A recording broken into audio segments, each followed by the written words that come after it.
So welcome to day 3 of my Maternal Mental Health Week special. Today I am diving into self-care. This is such a tricky concept for so many of us, and I think one of the biggest problems is that we lose sight of what self-care truly means to us.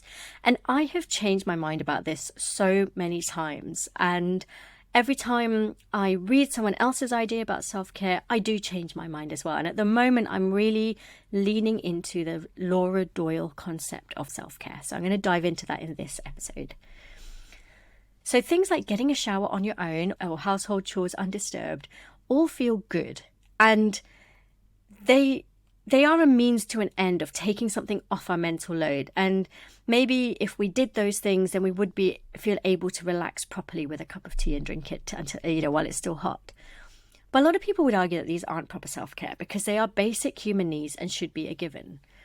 But why, as mothers, do they feel so luxurious? And I have really struggled with this myself. And I think after a lot of soul searching, the reason that they do feel like that is because I am so constantly overwhelmed with sensory input from my children and triggered by things like mess and noise and their constant need for me to prioritize them, that having some headspace to do housework or have a shower in peace feels really luxurious.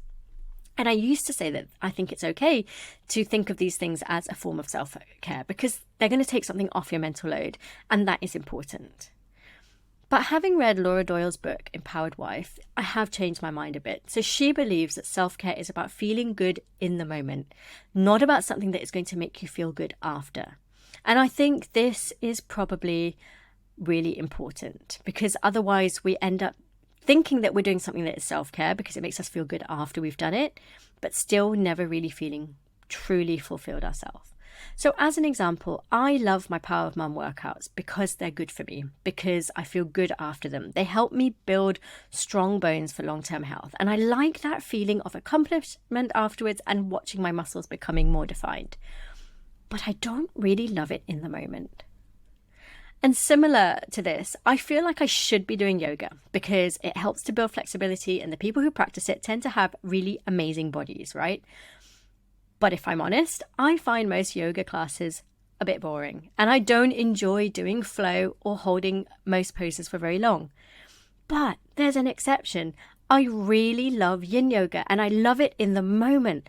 I love how it makes my body feel when I'm doing it. I love the meditative feeling I get when I lean into a stretch. They're mostly done on the floor, so I'm not having to stand up and do it, and I love that. I love how I pretty much zone out. And I don't find it boring. And I think that's all really weird because what I've said about other yoga classes where I find them boring and I don't like holding poses or being in flow and so on. But I love yin yoga. And so I would class yin yoga as self-care. And whereas I'd class other types of yoga like vinyasa or ashtanga as a means to an end. So it doesn't mean I'm not going to do them. I'm just not going to class them as self-care. Self-care are things that you enjoy doing simply because they make you happy. So I enjoy cleaning the kitchen and tidying the living room because I like being able to have a pleasant space to be in or to come down in the morning and everything be clean and tidy.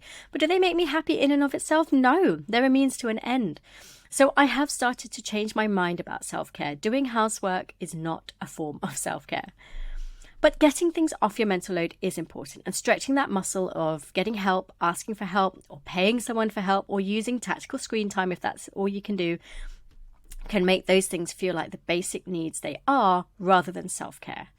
So, self-care, or how I am trying to think about it, doing the things that feel nourishing and fulfilling. The things you can do for yourself that make you happy, completely independent of anyone else. I have adapted Laura Doyle's take on self-care to be more specific to motherhood and rediscovering yourself. So here we go.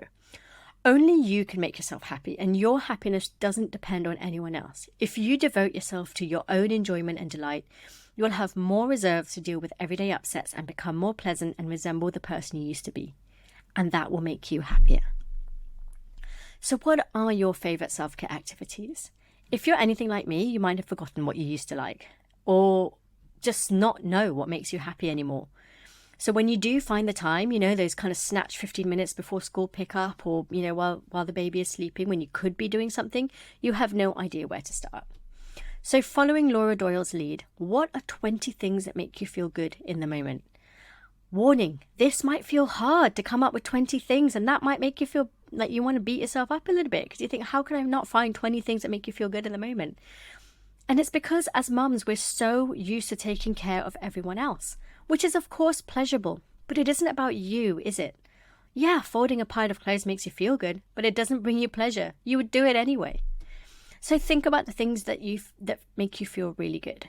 So things like drinking tea from your favorite mug in your favorite spot on the sofa where the sun catches your face and warms you up.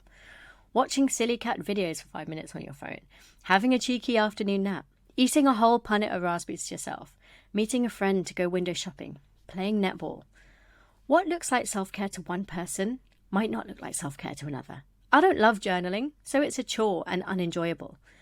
Others find it cathartic and necessary. So it's not the same. Don't let someone else tell you, well, you should find this self-care, because I do. Once you have your list of 20, plan to do 3 a day. Again, that's quite hard, and it's why you need to make sure that your list contains things that you can do in short snatches of time, like playing a game on your phone for a few minutes. Make sure you set a timer. Or sitting under a tree for 10 minutes. Otherwise, you will struggle to fit a daily manicure in every single day, won't you? Look, I know this is hard and it will take time to flip your mindset. So if this is you, I highly recommend reading Laura Doyle's book, The Empowered Wife, for more on self-care and why it's important for you and your family life and your relationships. And once you learn that only you can make you happy, you can start looking for opportunities to find that happiness, which ultimately will help you rediscover yourself. So tomorrow I'm going to get into food for mood and energy and why it is that you feel so exhausted all the time. And if you are signed up to receive the daily emails, then you will get a free meal plan and some recipes that will help with this as well. Because you don't have to restrict your meals just because you have a fussy toddler. You matter too. Please cook the food that are enjoyable to you.